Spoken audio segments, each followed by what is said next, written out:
जय माता दी। जय मां कामाख्या। देव राधा ट्रस्ट सत्यवाणी चैनल से आपके प्रश्न हमारे उत्तर कार्यक्रम सुन रहे हैं। सपने में एक सिद्ध पीठ माता का मंदिर किसी को दिखाई दिया, जहां पर वो आज तक नहीं गया, परंतु जब उनके द्वारा उस फोटो को ढूंढा गया कि ये मंदिर कहां का हो सकता है, तो वह मंदिर किसी सिद्ध पीठ, जो 51 शक्ति पीठ है, वहां का मंदिर का वो निकला। तो इसका अर्थ क्या है? सपने में कोई भी सिद्ध पीठ या शक्ति पीठ दिखना अपने आप में बहुत बड़ी बात होती है।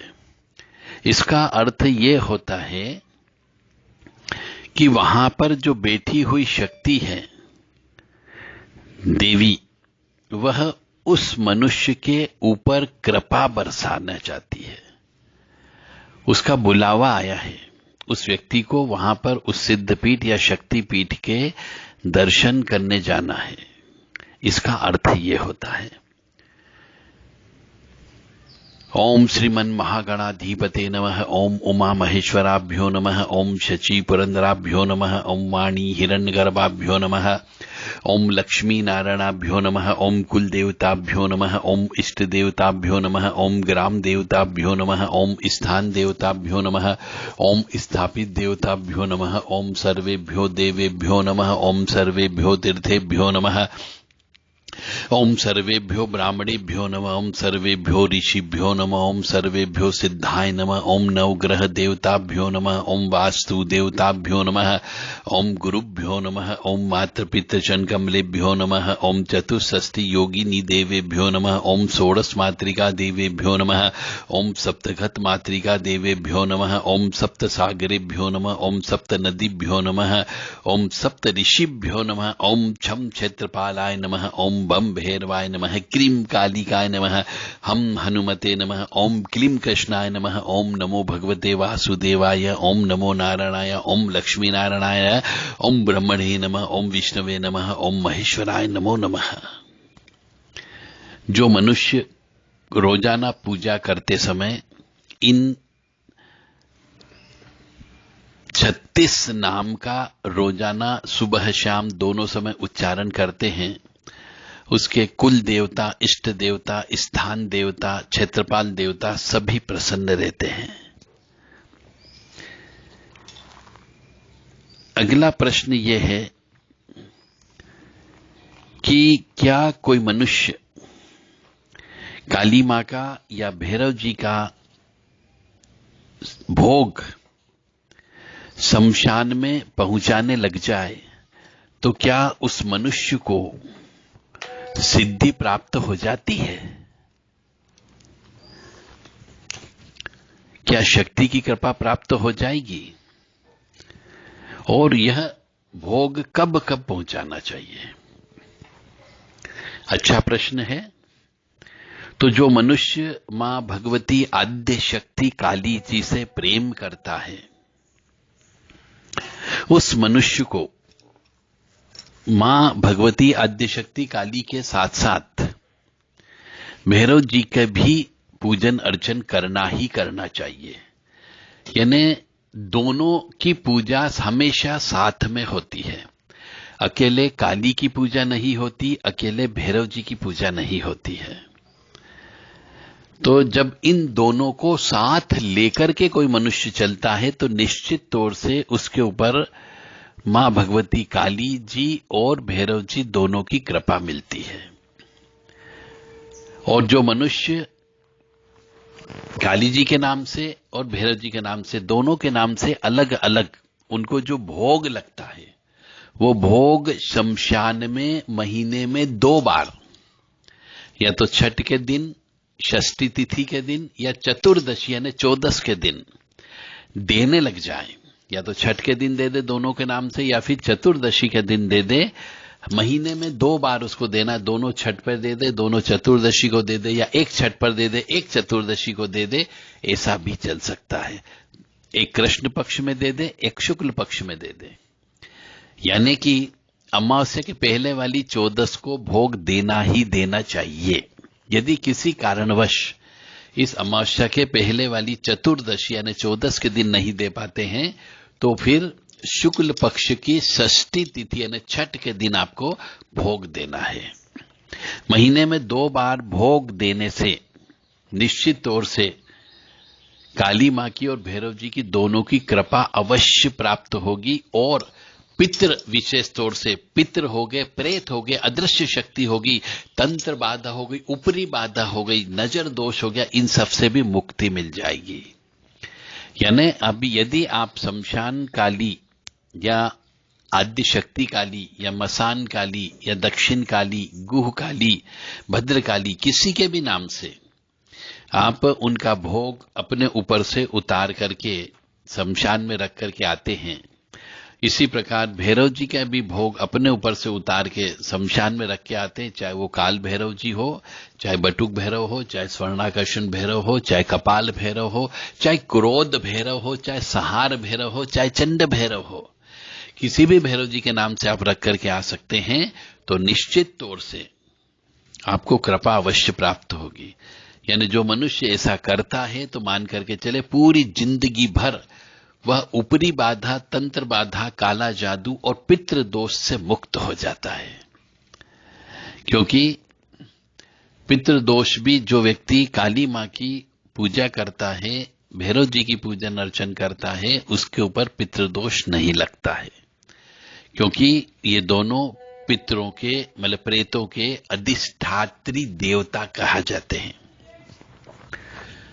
तो ये उतारे कब करना चाहिए, ये हमने बोल दिया कि षष्ठी तिथि यानी छठ के दिन करना चाहिए, या फिर अमावस्या के पहले वाली चतुर्दशी 14 के दिन करना चाहिए।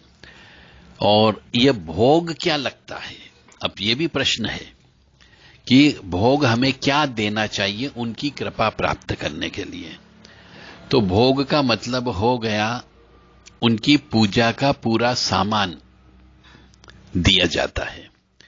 अब जैसे देवी मां है तो काली मां की जो पूजा होती है उसके अंदर सामान्यतः हल्दी, रोली, अबीर, गुलाल, कुमकुम, सिंदूर, चावल, लौंग, पान का बीड़ा, नारियल, नींबू, शराब, अंडा,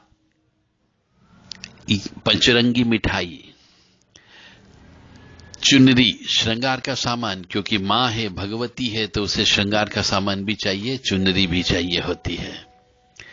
तो ये सब सामान और साथ में थोड़ा सा कलेजा, ये सामान उनको भोग में लाल कपड़े में बांध करके अपने ऊपर से उतार करके शमशान में रख के आना चाहिए, जहां पे माता जी की मूर्ति हो। यदि नहीं है तो जहां पर शव को जलाया जाता है उस चबूतरे पर जाकर के भी आप रख सकते हैं। रखते समय वहां पर एक दीप अवश्य प्रज्वलित करें और घर से उतारा करके लेकर के जाना है। घर पर भी जब भी उतारा करें उस समय पर भी आपको दीप प्रज्वलित करना है।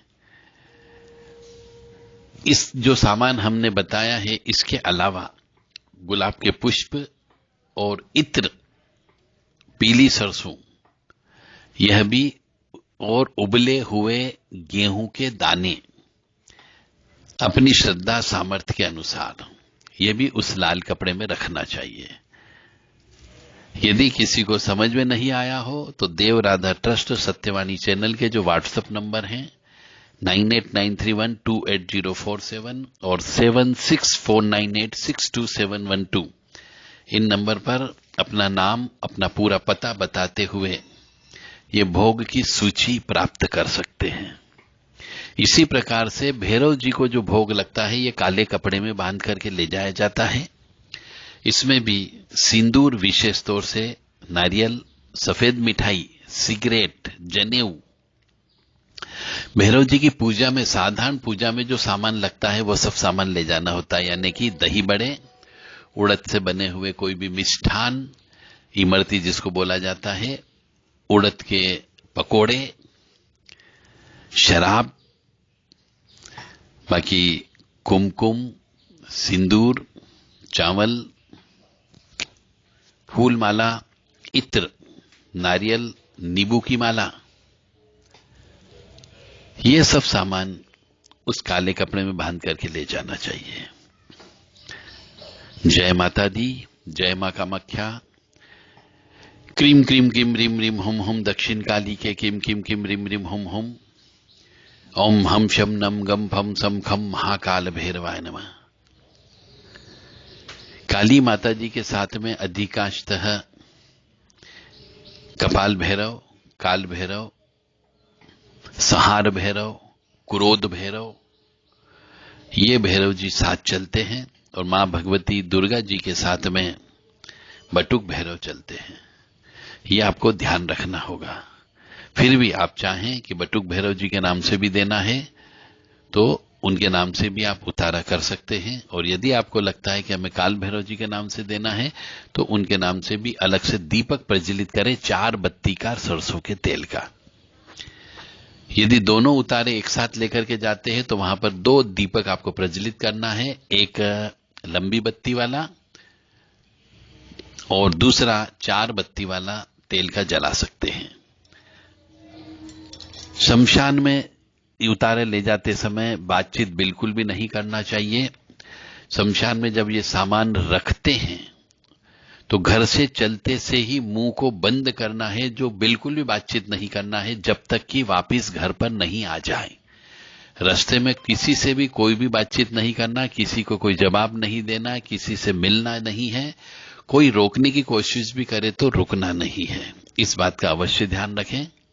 शमशान में तो बिल्कुल भी बातचीत नहीं करना है, क्योंकि आपने शमशान में रखने के बाद में चलो चलो शब्द भी यदि बोल दिया कि चलें वापिस चलते हैं, या फिर चलो हो गया काम हो गया, अगर ये बोला तो शमशान की बहुत सी शक्ति यह सोच करके आपके साथ वापिस बहुत सारी चीजें आ जाती है कि आपने उन्हें यह सामान दे करके निमंत्रण दिया है, तो वो निमंत्रण स्वीकार करके आपके शरीर के साथ चिपक करके आपके घर तक आ जाती है। इसलिए इसमें नियम बनाया गया है कि उतारे का सामान रखने के बाद में पीछे मुड़ के नहीं देखा जाता है, और जब तक वापस घर तक नहीं आ जाए उतारा करने के बाद, तब तक कोई भी बातचीत नहीं की जाती है। इस बात का अवश्य ध्यान रखें, ये गलतियां अक्सर हो जाती है। तो मां काली और भैरव जी के नाम का उतारा महीने में 2 बार करना चाहिए, और उनकी कृपा अवश्य मिलेगी ही मिलेगी। जय माता दी, जय मां कामाख्या।